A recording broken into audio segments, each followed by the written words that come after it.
Third preseason game for the Montreal Canadiens, who hadn't suffered a loss in the first two games tonight, and boy, did they ever. By a score of 7-2 to the Toronto Maple Leafs. Pick one Montreal Canadian player that had a pretty good game tonight. You'd be hard-pressed to find that. More importantly, some of the young guys, some of those guys that are supposed to want it, to go out there and try and win a job to be the 12th or 13th forward on this team, they weren't overly impressive either. A tough night for Samuel Montembeault. He gave up 5 goals after 2 periods of play. Jacob Fowler came in the third. He gave up 2. The Canadiens lose to the Toronto Maple Leafs by a score of 7-2, even though it's preseason. Marty St. Louis had talked about urgency and coming out and not messing around and taking the preseason seriously. No doubt he's pretty disappointed with tonight's effort. And I would imagine so is Pierre McGuire. He's coming up. He'll join me. We'll talk about it on the Sick Podcast with Tony Marinaro. When we go live, it works. We go live.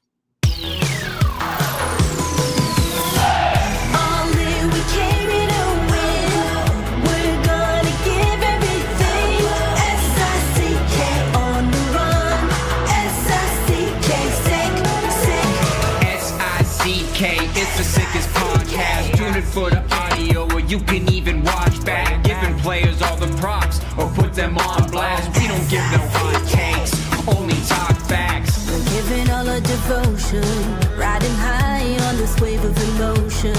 Going all out, yeah, cause this is our time. No, ain't no stopping us till we reach the finish line. All in, we came here to win. We're gonna give everything. S-I-C-K on the run. S-I-C-K, sick. On fire, we're ready to fight. We'll bring the house down tonight. S-I-C-K on the run. S-I-C-K, sick. Play it on the car ride, play it when you lounge.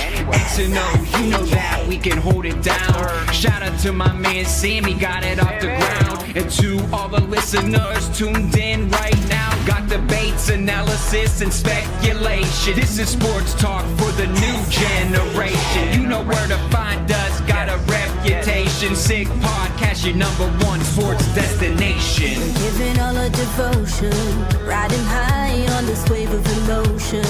Going all out, yeah, cause this is our time. No, ain't no stopping us till we reach the finish line. All in, we came here to win. We're gonna give everything.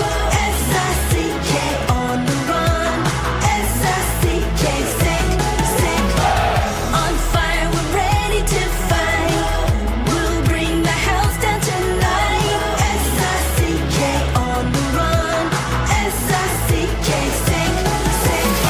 S-I-C-K, it's the sickest podcast. Tune in for the audio, or you can even watch back. Giving players all the props, or put them on blast. We don't give no hot takes, only talk back. S-I-C-K, S-I-C-K, S-I-C-K, S-I-C-K, S-I-C-K, S-I-C-K, S-I-C-K, S-I-C-K, S-I-C-K, S-I-C-K. All in, we came here to win. We're gonna give everything. S-I-C-K on the run. S-I-C-K, sick. Turn up your volume. Because you're about to listen to The Sick Podcast. With Tony Marinaro. 55 seconds left in the penalty, a minute and 27 seconds left in regulation time. Boston 4, Montreal 3. Lafleur coming out rather gingerly on the right side. He gives it into Lemaire, back to Lafleur. Oh! The sickest Montreal Canadiens podcast. You're in the ball! Sports entertainment like no other. Rejoint, on lui fait perdre la rondelle, une passe devant. Et c'est le dégagement, et ce sera la victoire des Canadiens. Coupe Stanley pour les Canadiens, leur 23e de l'histoire. You found the dogs!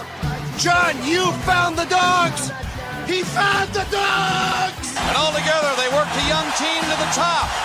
And now, a 24th Stanley Cup banner will hang from the rafters of the famous Forum in Montreal. The Canadiens win the Stanley Cup. Brought to you by Energy Transportation Group. Driven to be different. La Vida TB. Embrace your true nature. And Playground, your premier gaming destination. It's gonna be sick.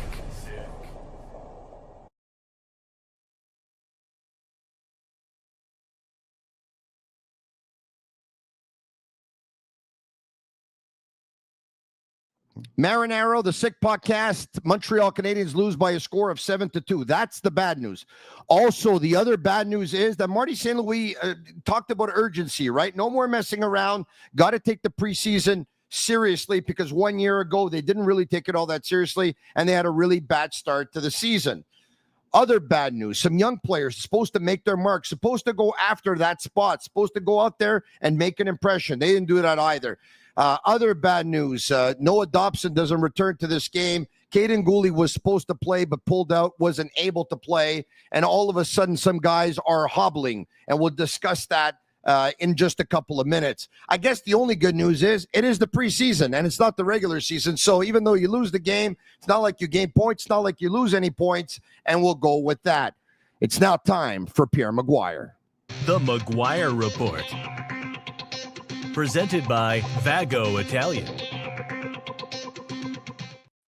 Restaurant Vago has been open for 23 years, longevity. Not many restaurants open that long, and they bring you Pierre McGuire after every Montreal Canadiens game on weeknights. Private dining rooms for any occasion, birthday, engagements, corporate meetings. Plenty of free parking after 6, open Monday to Saturday evenings, and lunch Tuesday to Friday. Fresh quality ingredients, old world Italian classics, and new Italian. Come see Tommaso, the most popular man in Westmount. He's at the front of the house, and you might even see Angelo at the back of the house. You might even see Nico, the waiter, who'll be able to take you the maitre d'. He'll take care of you like you've never been taken care of before. Pierre McGuire, how are you?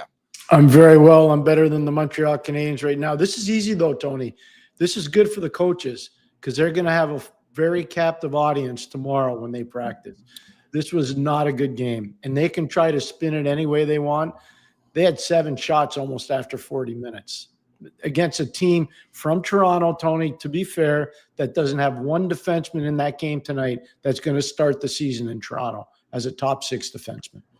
You know, I don't know if I want to use the word unacceptable because it's a preseason game, but it's as close to unacceptable that you can get and say after a preseason game. This was a game where, quite frankly, all I saw was passengers, Pierre. All I saw players that didn't want to give an extra effort tonight. I saw some players that didn't give an effort at all. I saw very little attention to detail. I saw players who didn't want to sacrifice themselves or their bodies. I saw players who had no interest at all in playing defense. I saw players tonight that, quite frankly, Pierre, didn't look like they wanted to, they looked like they didn't want to be there.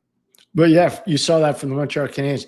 But this is a huge year for Scott Laughton. Okay, I'll use him as an example. He was terrible last year in the playoffs for Toronto when he came over from Philadelphia. He was embarrassed, and he heard it from, I'm sure, a lot of his friends in Oakville. He played for the Oshawa Generals. I'm sure you heard it from a lot of them. Easton Cowan wants to make the hockey team. He's on a line with Scott Laughton. And then you got Stevie Lorentz.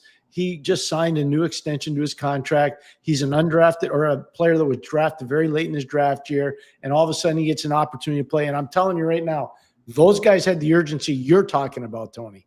They did. I think we should say that Scott Laughton was a good player for the Philadelphia Flyers before going over to the Toronto Maple Leafs. 2 goals, 2 assists, 4 points tonight for him. He had 2 shots on goal. He had a block shot. He was very, very much involved. He had 15 minutes and 8 seconds.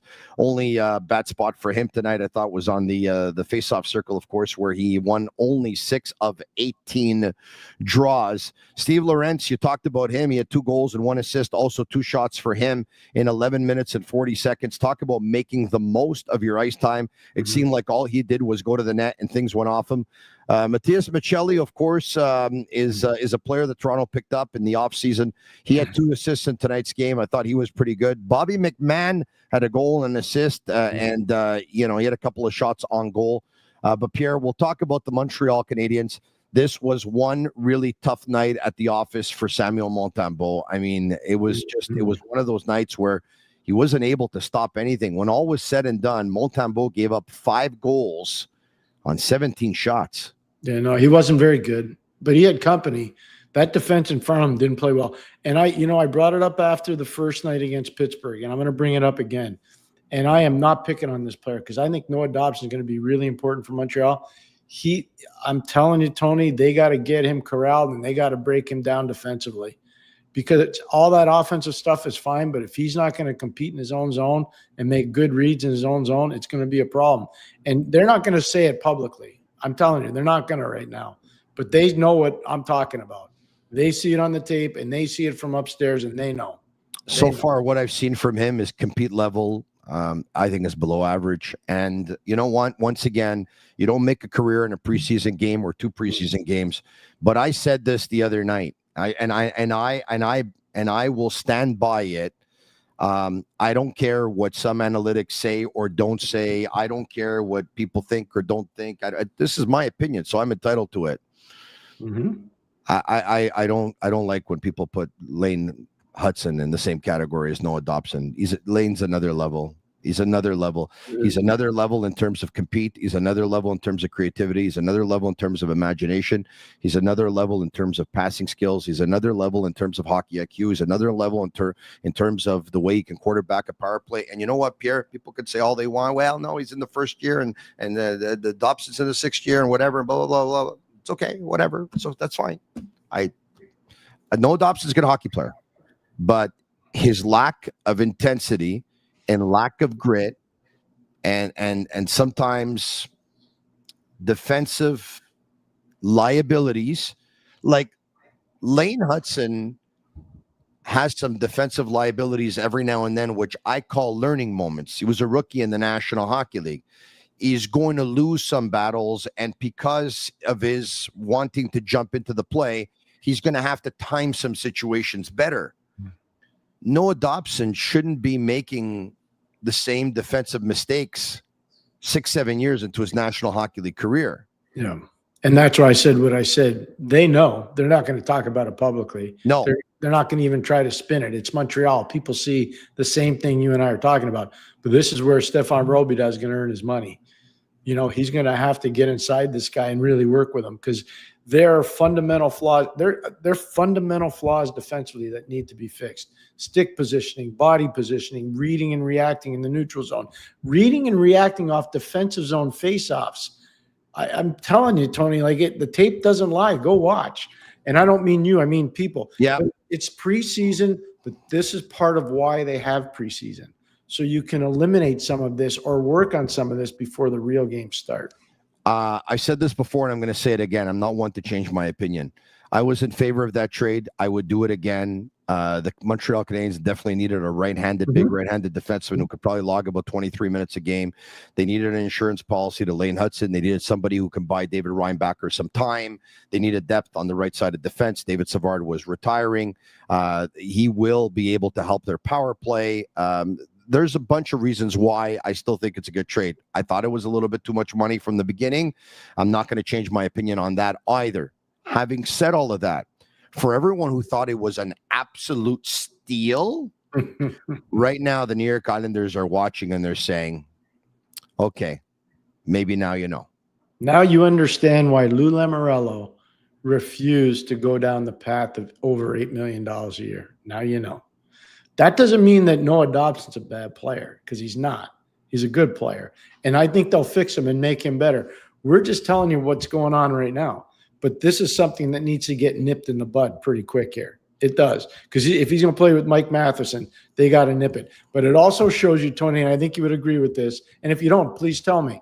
Yeah. They miss Caden Gooley and they miss Laine Hudson. Those guys are critically important to the well-being of this team, those two players.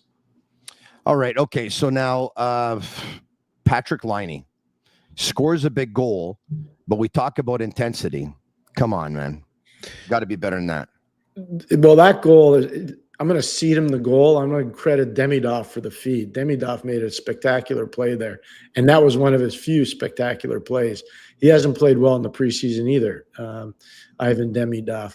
But for Patrick Laine, that's an easy play for him. That's his wheelhouse. That's where he's supposed to make plays. He's got to be better 5-on-5, and he's got to get involved. And I know they're going to say, well, it's Kirby Doc's first game, and Okay, then maybe this is why Kirby Dach's not the number 2 center. And I'm not trying to rush him. I'm just telling you the truth.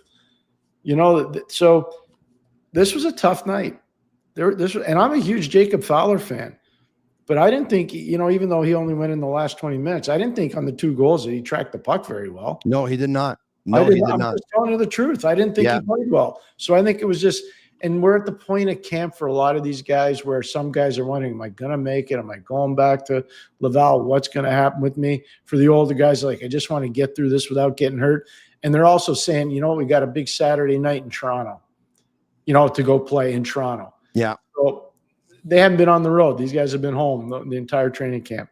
I saw Demidov get tagged again tonight, and tonight I'm like, you know what? So Cade Weber got him. Correct. So there's this thing, Pierre, that I'm sure you've seen it before, the National Hockey League. It drives some people nuts, but at the end of the day, you can probably understand it. There's been this thing in the National Hockey League. I don't know how many years it's gone on now, whether it's 3, 4, 5, you tell me. But now in the National Hockey League, even when you deliver a clean hit, somebody's coming after you. Mm-hmm. Right? Back in the day, it was a bad hit. Somebody's coming after you. Now it's a clean hit. Somebody's coming after you. But it's kind of like this Wolfpack mentality. And what it is it kind of tries to discourage the opposition from hitting. And so you might not like it, but sometimes it serves its purpose and sometimes it does the job. The Canadiens have to respond. It was a clean hit on Demidov. But if you don't respond and everyone sees the tape that, players are going out and they're hitting Ivan Demidov, who most people say has the most pure offensive talent of any forward the Canadiens have had since maybe Lafleur, they're going to want to hit him more often. So you talk about nuclear deterrence. How do you fix this, Pierre? Arbor Jack guy would be one of them. And the other thing, too, is when you play against teams that have stars. So Saturday night, you go to Toronto and you go to Austin Matthews in a scrum and you say, the next time one of your guys touches Demidov or the next time one of your guys touches Suzuki, we're not taking them. We're taking you. We're taking you. And what will happen is Matthews will go back to the bench and he'll say, hey, back off. It's an exhibition. Back off on this guy. I've seen it happen many times. Trust me, we had pretty good teams in Pittsburgh. Guys were going after Yager and Lemieux and those types of players. And Jay Caulfield and Troy Loney and Phil Bourque would go to the other team's star and say, hey, we're not going after the guy that hit Mario. We're going after your guy, your star. So the line of Doc, Demidov, and Laine, which there was a concern, and by the way, I have voiced it saying, I am concerned about this line. I'm concerned that there's not a presence to help Demidov. I'm concerned that there's no F1 on the line to go into the corners and to dig this puck out. I'm concerned that I think there's a lack of grit. I'm concerned that I think there's a lack of defensive awareness. I'm concerned that I think there's a lack of 200-foot play on this line. Tonight, they were a total of -9. Mm-hmm. Talk to me now about Demidov. What are you seeing and what's not working? Because the only thing that worked for him tonight was a great pass on a power play. Other than that, nothing else worked. Right now, he's playing like he's involved in a video game. He reminds me a lot of when Trevor Zegras was in Anaheim. Same thing, playing like it's a video game. He'll get out of that. They'll get him out. Marty St. Louis will definitely he'll get out of it. You watch. Cole Caulfield was kind of doing this a couple years ago too. And then, Marty got him out of it. He'll get out of it. He definitely will. But right now, he's playing like he's in a video game and he can do it. All these magical moves and spinoramas, they're no hard plays. The best play he made in the first 2 games he played, Pittsburgh the other night and tonight against Toronto, was the pass to Laine. That's it. That's all. There haven't been a lot of great plays. All right.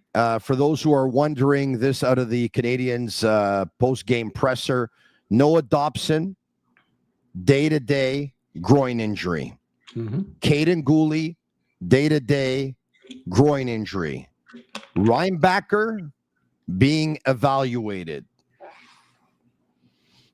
It was 1 year ago that David Reinbacher got hurt versus the Toronto Maple Leafs. Yep. And was out till the month of March or whatever it was. Let's see what happens. Just remember what we've tried to say. This is not enough. I know I do, and I think, Tony, I can speak for you. You like David Reinbacher's athletic ability as well as I do. But the problem is he hadn't played a lot of hockey, and I don't know if physically he's ready for this league right now. He might look good in certain instances. This league is hard, and it's only getting harder every year.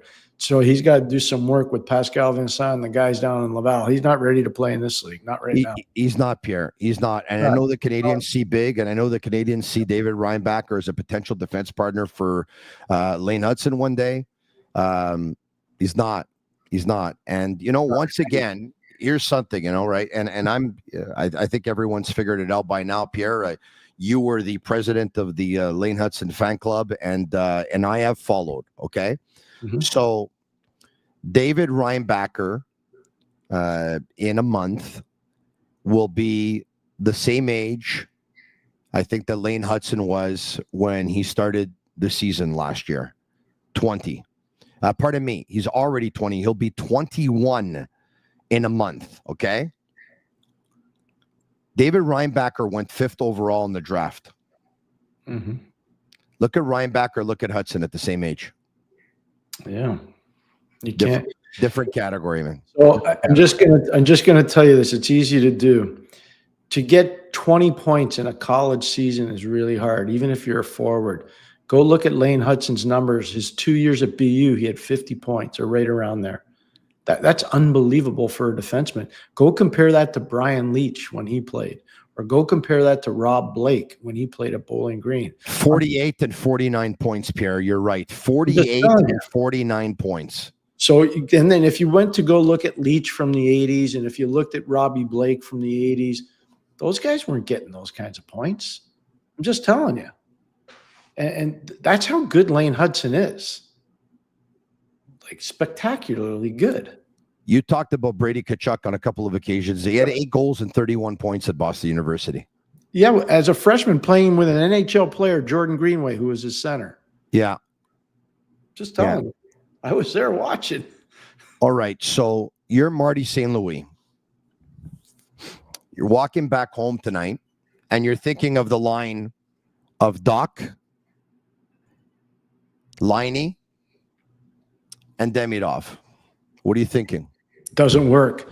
And I need to get Zachary Bolduc on the left side. Patrick Laine is going to have to earn his ice. Oh, you're not messing around there. You're doing it right away. Eh? Right away. I can't. If I'm going to say that in the media like he did, which he says, look, we got to take these games seriously. We're not coming out of the gate with a bad start this year. I'm not messing around. I'm doing it right away. And make guys fight in camp to try to get up, get their position back. I'm putting Bolduc there right now. And I don't mean any disrespect to any of the other guys, but they need to cut some guys and send guys down in Laval. They need to do that ASAP. They need people's attention. They've played a lot of different guys. They've given a lot of guys opportunities. Now you got to show we're not messing around anymore. Yeah, no, I totally hear you. And you need to start getting the chemistry to kick in right away, right? The beginning of the season is not going to be easy. You're playing 3 of your first 4 games on the road. Yeah, I think I'm correct on this. They're all division games, correct? They are playing. They are playing Toronto on Wednesday. Division game, yeah. They're playing Thursday. They're playing in Detroit. Division game. And the Saturday they are playing in. Is it not in Chicago? Let me just take a look at it. Check it out, please. Yeah, let me bring up the calendar right now.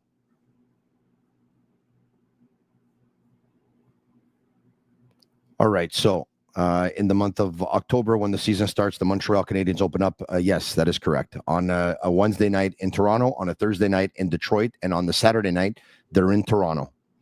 And so they open 2-2, 3-4 on the road.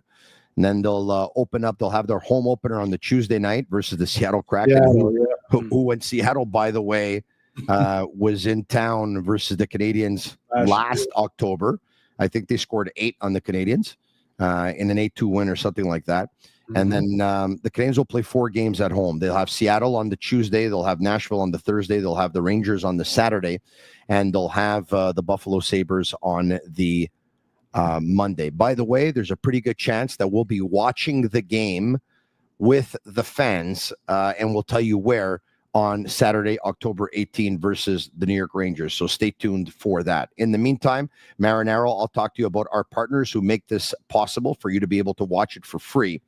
Fruiterie Dillard, I want to say hello to them because I live in LaSalle. My parents moved here when I was just 1 year old, and I'm 52 right now. It's a family-run business, a mainstay in the LaSalle community since 1995, and when they opened in 1995, I've been going there since 1995. They offer the same fresh foods and flavors they have for the past 30 years.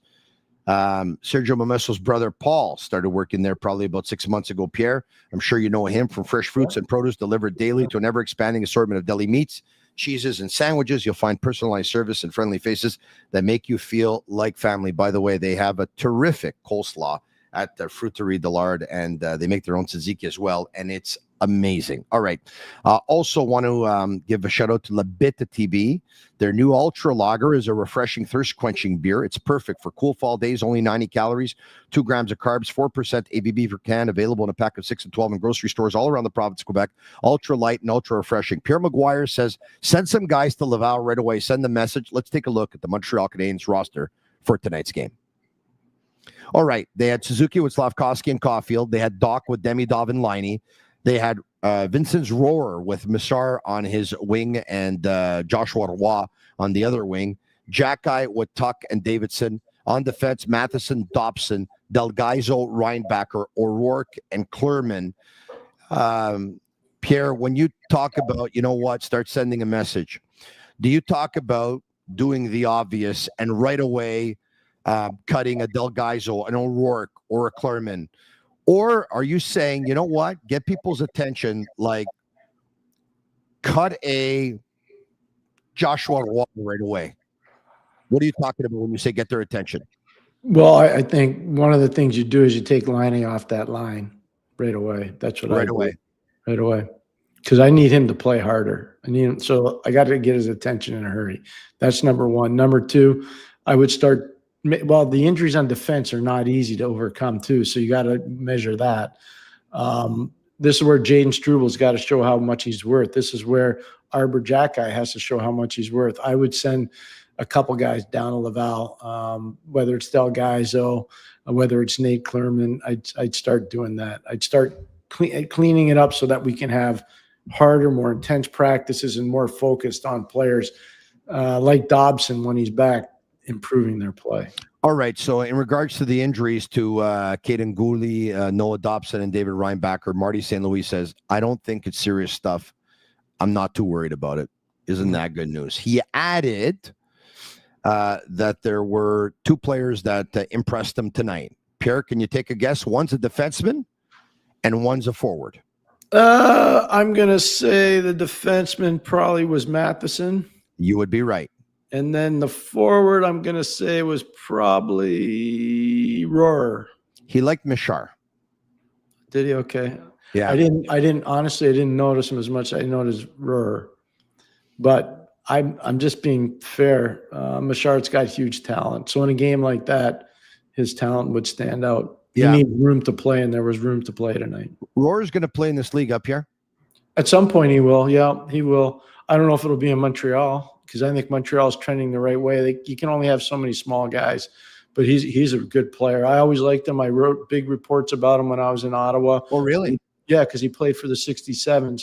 When my owner at the time was still alive, Eugene Melnick, I called him right away. I went to go watch a kid on a Monday afternoon game, a matinee game that the 67s were playing. I go, we got to get our scouts on this guy. He's really good. And then I contacted the general manager, told him the same thing. So, yeah, no, he's a good player. I was very happy when the Canadiens took him. He's a very solid player.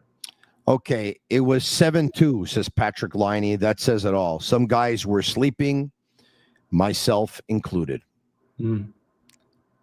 Laine admitting to sleeping tonight out there. Pierre, in the offseason, he talked about, he's healthy for the first time in 3.5 years, how happy he is to be a Montreal Canadian. He rediscovered the love of hockey again, really likes playing for Marty St. Louis.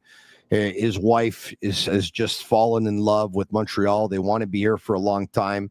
He's in the final year of his contract, and in his second preseason game, he admits that he was sleeping tonight.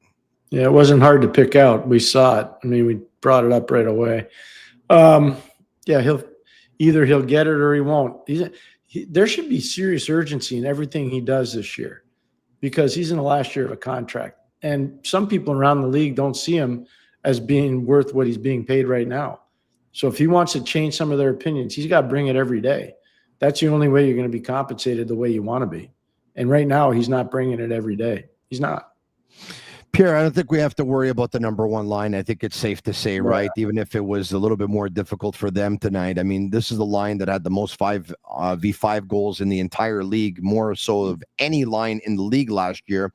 Juraj Slafkovsky was playing with a cage because, of course, Christian Dvorak's skate came up and clipped him on the cheek last game, and he had some stitches. So obviously they didn't want those stitches to open up.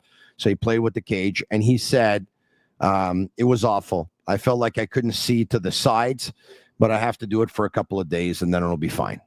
Yeah. I'm not too worried about Caulfield, Suzuki, and Slafkovsky. Not worried about them. And I do think they'll find a way to get to Demidov. I think there's a major question mark about the second center, and I think there's a major question mark about Patrick Laine. I do. And I'm not trying to be mean because I think Patrick Laine's did a lot of unbelievable stuff, but he's going to have to figure it out. If he's saying that publicly, that he felt like he was one of the guys sleeping, he's not wrong. At least that's a step in the right direction. The Sick Podcast is brought to you in part by Energy Transportation Group, a leading asset like 3PL that's driven to be different from cross-border freight between Canada, USA, and Mexico to coast-to-coast shipping in both Canada and the United States. Energy moves it all. They're fast, reliable, and powered by tech that delivers smarter logistics. If you need a real partner in transportation, contact them at sick@shipenergy.com and see how Energy Transportation Group is changing the freight game.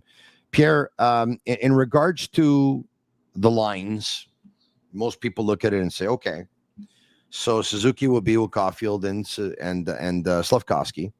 And, Kirby Doc will center a second line and Demidov will be on it. And if it's not going to be Laine, it's going to be Bolduc. And then they'll say, okay, so Jake Evans is going to be with Gallagher and Anderson. And then, Newhook will be with either Bolduc and Laine. But there's another spot there on that line, right? There's a lot of usual suspects, right? The name Joshua Roy's name came up. Joe Veleno's name has come up. Owen Beck's name has come up. Oliver Kapanen's name has come up. Florian Jackai's name has come up. There's a lot of names that have come up. Should the Canadiens, based on what you've seen from Jackai, who had a goal in a fight last game and tonight, unfortunately, wasn't able to get on the board, is Jackai still in the equation, or is it starting to map itself out for you that probably it's going to be Veleno, Kapanen, Beck, or Blais? I think you're down to all those names. I'd say right now, if you were picking, and depending on how you view players, I view hockey sense as being really important and the ability to make plays in all different zones, offensive, defensive, neutral zone.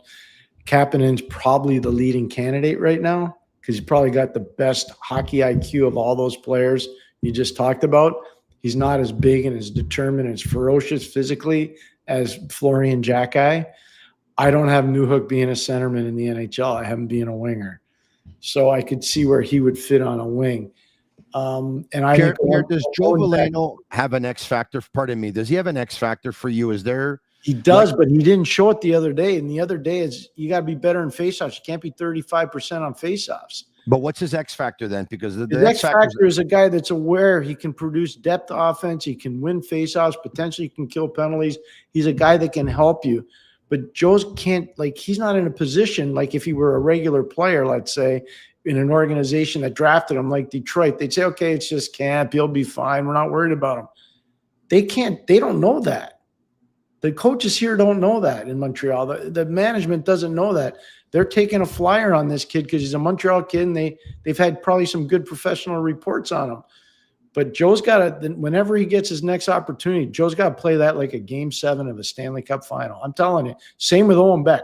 If Owen Beck can't see the writing on the wall that he's got a legitimate opportunity to make this team, then something's wrong. Somebody's not telling him the right stuff. He's got an opportunity to do it, but now he's got to do it. Whomever those guys are, whenever they get their next dress rehearsal, they got to play like it's a game 7 of a Stanley Cup final. Kent Hughes used to represent Joe Veleno. He knows about him, obviously. He knows everything about him. And what do you think? And Joe Veleno said the other night that it was made clear to him that he had a job to win here at camp. He wasn't going to get any favors. Mm-hmm. If they're looking for that centerman, because you said in your opinion Newhook is a winger, if they're looking for that centerman at that point, like you said, like you talked about, it could be Kapanen, it could be Beck, it could be Joe Veleno. Let's say it's Kapanen. You said he's got the best hockey sense out of all of them. He's probably the one who can make the most plays. Mm-hmm.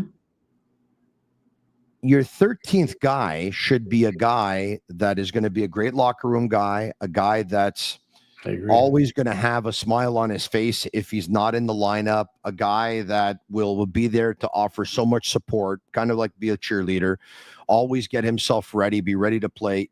Sometimes you're best off giving that to an older player in the league, a veteran player in the league, a guy who's not going to be miserable if he sits out 3 or 4 of every 5 or 6.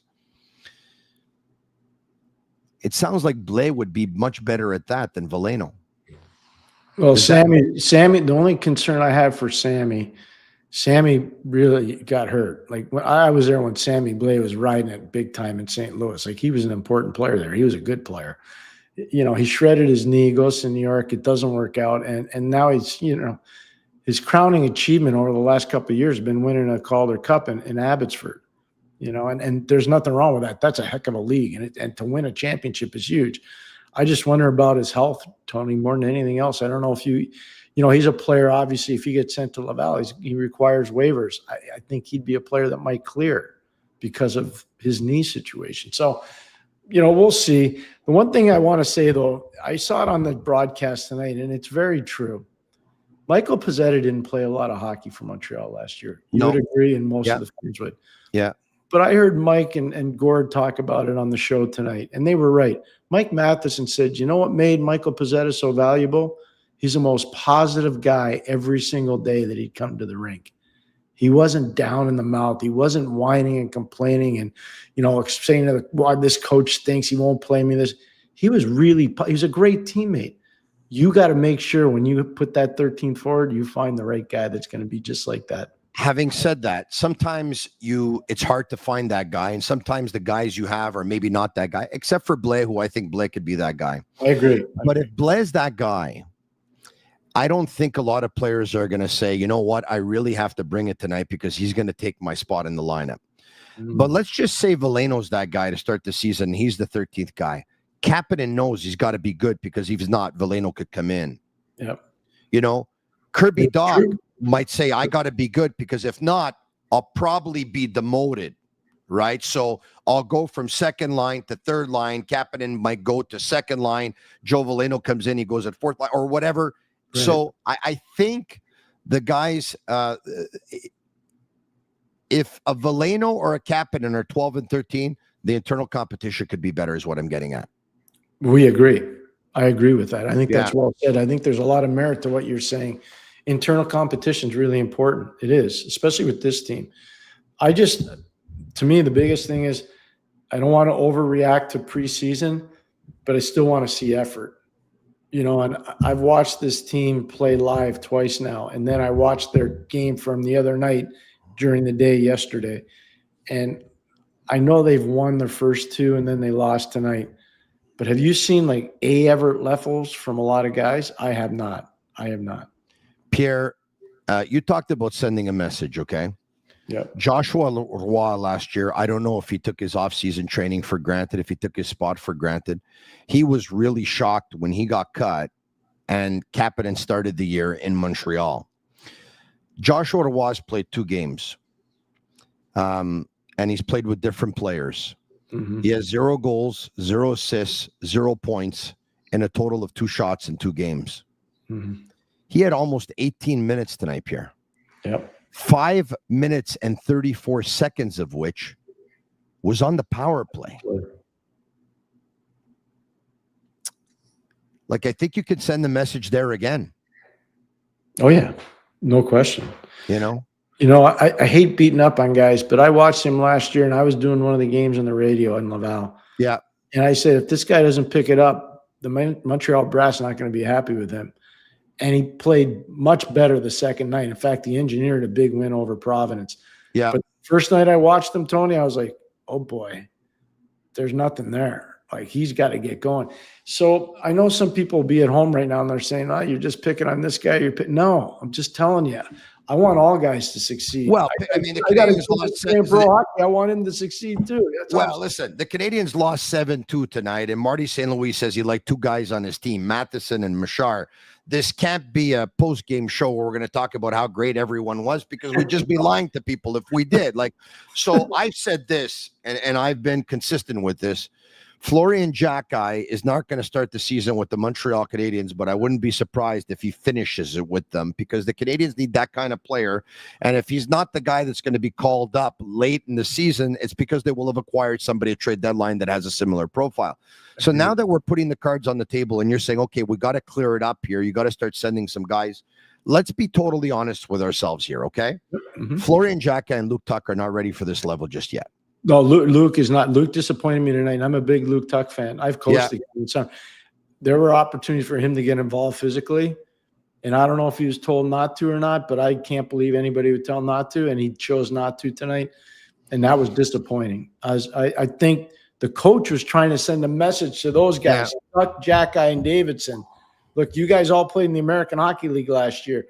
Davidson, you got in a huge fight. Xhekaj, you got in a fight and you got a goal. Luke Tuck, you've been involved in your first game. Go do it. Play with one another and build on it. That line didn't do anything tonight. And you know what? I'd love to see them one day be the fourth line of the Montreal Canadiens, like a crash and bang line, a grit line, and maybe one day one of them ends up getting replaced, and maybe Thorpe comes in and completes that line. So, I like them, and I think that for some of them, there's a future with the Canadiens. If I had to bet, I would bet that out of the three or four that we just talked about, I think Florian is the one that probably has maybe the higher ceiling, or maybe has more chance of being in Montreal. I don't know if I'm right on that or I'm wrong, but I think the best thing that can happen to them is to play a big role in Laval, to go there and be big-time leaders for Pascal Vincent's team. And I think they'll just be so much better off. I agree. I totally agree with that. In fact, I'm such a proponent of what they're doing in Laval, what they've done there over the short period of time, and they deserve a lot of credit. You got to sink resources in to do that kind of development, and they're doing it. The Canadiens aren't taking shortcuts, which I'm really impressed by. I really am. The Sick Podcast, a shout out to Playground. Hungry for a deal? Well, you eat well at Playground, I'll tell you that right now. And you don't have to break the bank, because Mondays you can sink your teeth into a juicy 12-ounce ribeye steak with all the fixings for just $19. Tuesdays, dive into an all-you-can-eat Asian experience for only $25. Wednesdays, savor a 6-ounce bacon wrap filet mignon with dessert for just $30. Thursdays, lobster, surf, and turf, only $22. And Fridays, at lunch, get any sandwich, burger, pizza, or main for just $7. It's delicious. It's outrageous. Visit playground.ca for more details. I want to say a special hello to Kevin Vincelette and Mario Charpentier, two very good friends of mine who I call upon their services every now and then when I need some law advice.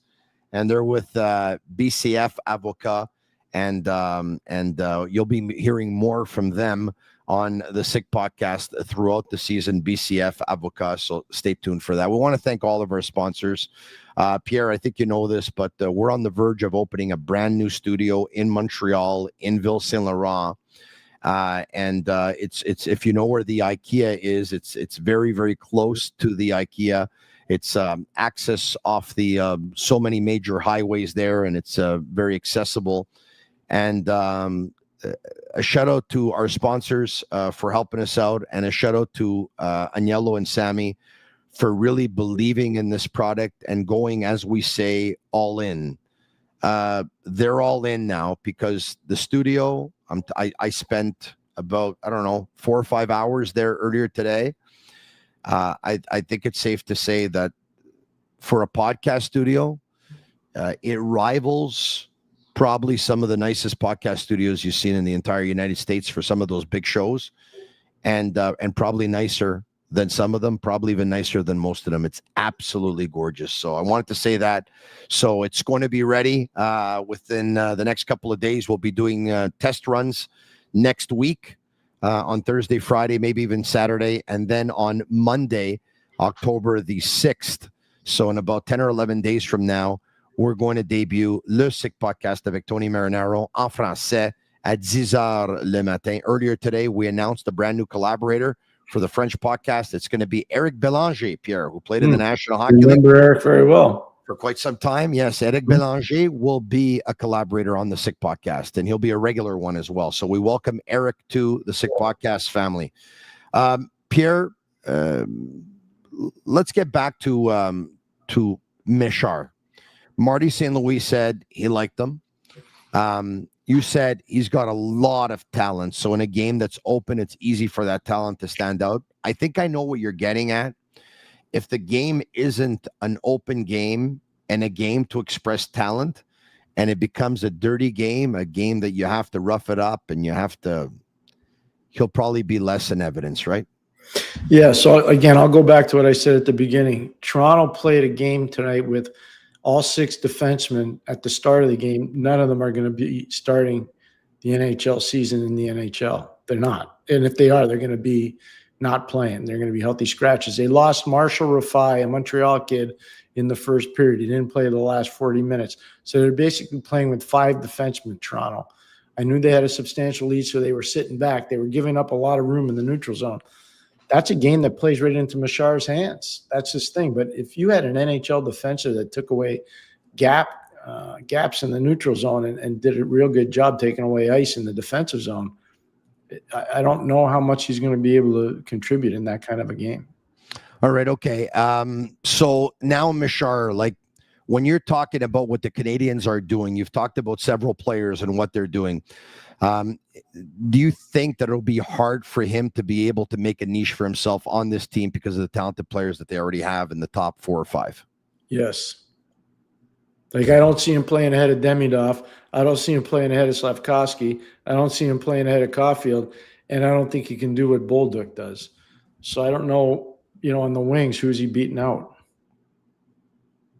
Unless you turn him into a power play specialist and put him on the second power play and have him as a 4th-line player. But, I mean, he's not beating out Josh. He doesn't do what Josh Anderson does. He doesn't do what Brendan Gallagher does. So he doesn't. No, so I don't know who he's beating out there. It's not that I don't like the player. I like the player. The player is good, but the Canadiens have a good team. They have a good team. Like, who's he beating out? That's my question. Well, it's going to be hard to beat out those guys because it's going to be hard for him to be able to make a spot for himself, Pierre, because, look, let's be honest, right? We talked about Florian Jacquet. We talk about adding big guys that, Pascal Vincent says he reminds him of Adam Lowry, okay? Adam Lowry's a really, really good hockey player, all right? Yeah. So if he becomes 80% of Adam Lowry, I'll be very, very happy, all right? But the Canadiens don't need one of that kind of player. They need 2 or 3, Pierre. We agree. It doesn't bode well for Michar. It doesn't bode well for Joshua Roy. It doesn't bode well for Sean Farrell. Right? Well, we've talked about this. How many small guys you want to have in your team? You saw what Washington did to your team last year. And, Washington's a big team. They're a hulking team. There's not a lot of small people on that team. I think Kent Hughes and Jeff Gorton understand there's not a recipe to win the Stanley Cup right now if you have a small team. And I don't think Montreal wants to be a small team. I think they want to get to be a big team. I want to take some questions tonight, but before we do, how many points the Canadiens going to finish with? Are they going to be in or out? It's one of the things that you can get in on the action. Also, all other sports as well. The NFL going on, and even baseball with the Blue Jays. Go all the way with Betway. Get a free bet up to $200. First bet loses. Scan the QR code on the screen or click on the link in the details section to create an account. Redeem your welcome offer. Offers only available for new customers. Terms and conditions apply. Offers not available in Ontario. Must be 18 years of age and older. And please play responsibly. If you're joining us right now, the Canadiens lose by a score of 7-2. It was a tough night at the office for Samuel Montembeault, who gave up 5 goals on 17 shots. And by the way, it wasn't a great night for Jacob Fowler as well, who came in to start the third period. And Jacob Fowler gave up 2 goals on 8 shots. Pierre, I have a theory. A lot of people expected Fowler to probably come in and play half the game. And maybe the Canadiens had a plan that Montembeault was going to play 2 periods. Or, Pierre, is it possible that after Toronto scored their 5th goal at the 10-minute mark of period number 2, that Marty St. Louis says, if I pull him now and I wanted to give both goalies half the game, it's going to look like I'm pulling Sam in a preseason game after giving up 5. He might get booed. It might put additional pressure on him, this, that. I don't want to do that. I'll pull him quietly after the 2nd period, and it'll be okay. No one will talk about it because everyone expects Fowler to come out for the 3rd anyway. How did you see that? Just what you just said. I think it's great what you said, Tony, because I completely agree with you. I thought that there was no way. I was looking at the clock going, where's Fowler? Where's Fowler? And then all of a sudden I just let it go. And I figured it's because you didn't want to pull Montembeault and have the fans and the media go, hey, why, you don't trust your goalie anymore? See what happens when you work with smart people like you. You end up sounding smart yourself every now and then. And so I've had 2 pretty good moments tonight in the podcast where you looked at me and said, I like the way you put that, actually. That was pretty good. Thank you, Pierre. That's the boost of confidence that I needed. Thank you. All right, okay. Why don't we take some questions? Shane Gaumont and Master Control, if you go into the YouTube Live or the Facebook Live or the Twitter Live and cut and paste some of those questions here and bring them up, I'm sure Pierre McGuire would be happy to tackle them. Why don't we do this? Why don't we take about 10 questions? Why don't we do 10? And by the way, if you have 15 good ones, we'll take 15. 6 1/3 says, Tony, will you be in the new studio for the shows? And do they have top quality spritz bottles for your hair? No, we don't have those top quality bottles just yet. Will I be in the new studio? So we discussed this earlier today, and I'm going to make you privy to the conversation that Agnello and I had. And I'm going to be totally transparent with you because I've always been honest with everyone, okay? This is my schedule this year. Mondays and Fridays on Cogeco Radio Montreal 98.5 at 7 p.m. Monday morning at 8:30 a.m. with Cogeco Trois-Rivières Radio. Tuesday mornings at 8:10 a.m. with Cogeco Outaouais Radio. Wednesday mornings at 8:20 a.m. with Cogeco Sherbrooke Radio. Wednesday afternoons at 1 p.m. with Cogeco Quebec Radio. Wednesday mornings at 8:10 a.m. with Cogeco Saguenay-Lac-Saint-Jean. Then the Sick Podcast is going to start en français, le Sick Podcast avec Tony Marinaro, as of October 6th. It's going to go Monday to Friday from 10 a.m. till about noon. And then I'm on GC on TVA Sports Television Monday to Friday at 5:30 p.m. And then I have the Sick Podcast Monday to Friday at 10 p.m. here in English. And then every Wednesday, I help out my buddy Maxime Lapierre, who's a collaborator on this show. I help him out with La Poche Bleue in Saint-Julie at around 8 p.m. to 9 p.m. So, to answer the question, if I do all the shows from the new studio, that means I'm going to go from the TV studio on Frontenac Street at 6 p.m. I'm going to go straight to the new studio in Ville Saint Laurent. I'm going to watch the Canadiens games there. I'm going to do the show until about 11 o'clock and get home at midnight every night. I might be a little bit tired. I'm in my home. We have a chance to differentiate the 2 shows. So the answer is, I will not be doing all the shows from the new studio, but I will be doing a couple of English shows from there as well. I'll do a couple. I can't do all of them because I want to have a life and I don't want to die, right? So, I mean, it's going to happen one day, but I'd like to try and avoid it. All right. And that's why, hey, Pierre, 23 pounds down. 23 pounds I told you look fantastic. Yeah, I'm down to 6 chins. I'm pretty excited about it. All right, okay. Next question. You like that one, eh? It's truth. Rod Langway Fan Club. What's your biggest concern with the Habs going into the regular season, Pierre? Second line center, no question. Really, really concerned about it. Can I add? Sure. 2/3 of the second line. There you go. You're talking about the left winger. You're worried about the left winger. I'm not worried about the right winger, but I'm going to tell you this. And once again, everyone says, well, you with Hudson. Well, I think he's a phenom, so I'm going to continue to pump his tires. When you think of Lane Hudson's size or lack thereof, and he played just as good, if not better, in the second game of back-to-backs last year, it's mind-boggling. It defeats the laws of physics. Yep. I think Demidov might have a problem in 2 games and 2 nights this year, especially if he ends up getting tagged in the first game of 2. So we're gonna see, right? Because he too never played, and Hudson should have. Hudson never played more than 40 games at Boston University, right? He should have been really tired.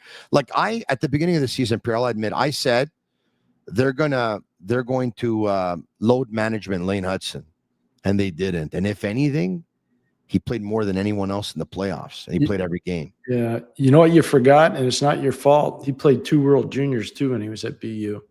You're right. That's a lot, and one of them was in Sweden. That's a lot of extra hockey. I'm just telling you, a lot of travel, and he handled it unbelievable.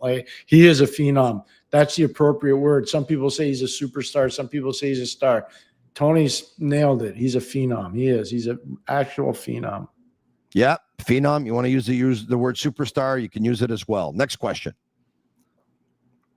Pierre Cloutier, which center should the Habs trade to get a second line center? I don't know if you'd trade a center. You might have to trade a D. There's a huge desire around the league for defense. I don't want to give out names, but here's what I still don't understand what's going on with Mason McTavish. I understand, there's a contract situation. I would have to think you could have a captive audience in Anaheim. If they move Mason McTavish, they'd want to move him to the east, not to the west. That's the guy I would try to target. And I'm sure they have. I'm sure they've tried to do it. But I think you could find a way to get a deal done. I really believe that. Tony, there's 16 teams. Montreal is one of them. There's 16 out of 32 teams with $4 million or more below the cap. One of them, Anaheim, is $20 million under. I'm just telling you, there are a lot of teams that are saving up cap space to go out and make moves. And Montreal is one of them right now. If they wanted, as part of a package, Gooley or Reinbacher, would you be willing? I wouldn't trade Gooley. No, I'd trade Reinbacher. I would not trade Gooley. No way.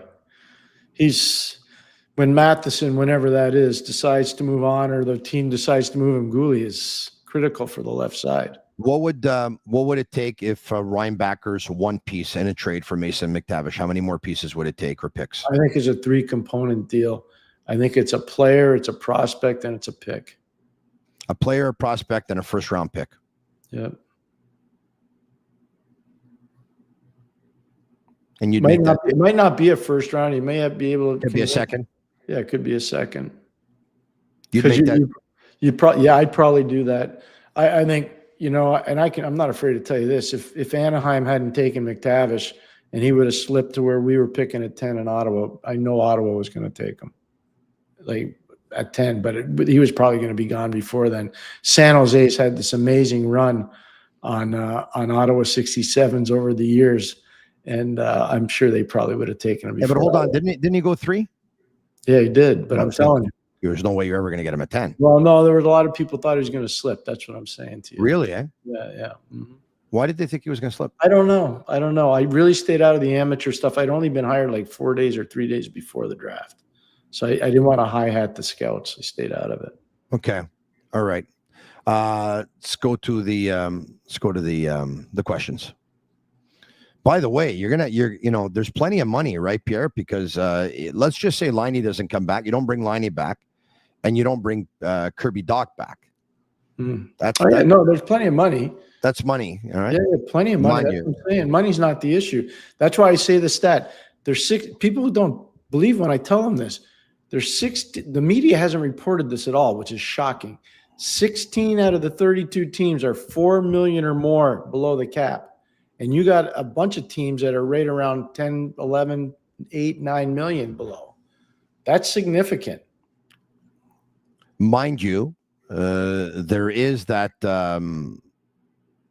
There is, of course, that whole thing with Lane Hudson's contract, right? So when we say you got money, there's money there. If but Lane Hudson's contract's not this year. You don't have to worry about it. That goes down the road. No, of course, it's a deal that you could give him next year, of course. Yeah, but you made the best point. Laine and Dach, those dollars go. That's what's going to be used to pay off a lot of these. Bobby wants to know if Kirby Dach is an RFA, and yes, he is. Bobby, he signed a 4-year deal with the Canadiens at a cap hit of $3.362,500, and it's the final year of his contract, and he will be a restricted free agent. So we'll see what happens there.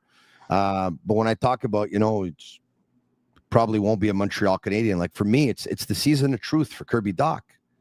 It's the season of truth. Like if Kirby Dach isn't either able to stay healthy or able to produce this year, at that point, if he sticks around, it's what? It's to go on the wing? Probably. On maybe a second or third line next year? But would you go back to him in the second line again? Maybe as a winger, it'll be better. Yeah, I think it would be. It'd simplify the game for him. It really would. I've always believed that. All right, okay. Next. Carlo Ronaldo. Pierre, today, who specifically on the team should Laine be on a line with?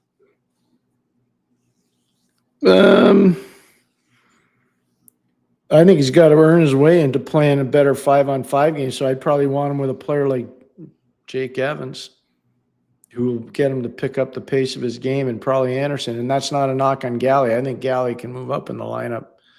You know what I mean? So if you were to ask me, I'd say probably put him on the right side with Evans and with Anderson. Yeah. Mm-hmm. Okay, last question. This one from Nick Gervais. Pierre, would it make sense to bring in a veteran Russian center to play with Demidov? If yes, is Gino Malkin a possibility? Yeah, Gino would be good. I've known Gino a long time, and he would be good. But I don't know what Pittsburgh's doing right now. I mean, they got to get out of the gate like everybody else. And if they don't, then I think they'll start moving some pieces. Gino's contract's up after this season. Maybe he's a rental. But I think Demidov's really comfortable in Montreal. I do. I think he's really, really comfortable in Montreal. You can see it. Now he's just got to get playing. Stop playing video games and start playing real hockey. That's what he's got to start doing. All right, there you have it. Once again, in case you missed it, Caden Gooley was unable to go tonight, and Marty St. Louis told us after the game that it's groin injuries day to day. Noah Dobson was left this game, didn't come out for the third period. Marty St. Louis tells us also a groin injury. It's day to day. David Reinbacher, there's an injury report on him in this game as well. But Marty St. Louis says, listen, doesn't look like it's serious day to day as well. So Marty St. Louis says the 3 injuries, they don't look like they're overly serious, and he says he's not at all concerned about it. Patrick Laine says it looked like pretty much everyone was sleeping tonight, himself included. And Pierre McGuire says you got to send the message, and you got to send it right away. A, send some guys to Laval, and B, take Patrick Laine off of that second line right away. That's how you get players' attention. And, those are some of the clips that we're going to put out there. So special thanks to Agnello and Sammy, and for Shane Gaumont and Master Control. It is a team effort. This video that you're showing now, there's a new hype button on the YouTube videos. Press hype if you thought that it was a really good podcast tonight. We appreciate it, and it's your way of showing us some love. And by the way, leave us a 5-star review on Apple. It's our way of feeling that love. Pierre McGuire, thank you very much. Have a great night, and we'll talk to you again next week, Pierre. Can't wait, sir. Thank you very much, everybody. Take care, Tony. Thank you. Ciao, Pierre. All right, there you have it. The Canadiens lose by a score of 7-2. They're going to be in Toronto on Saturday night for another preseason game. Thanks for watching the Sick Podcast. I'm Marinaro. Ciao for now. And that's a wrap. Hope you don't miss us too much until next time. Follow the Sick Podcast with Tony Marinaro on YouTube, Instagram, Facebook, Google Play, and Apple Podcasts.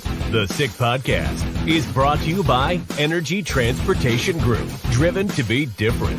LaVita.tb, embrace your true nature. And Playground, your premier gaming destination.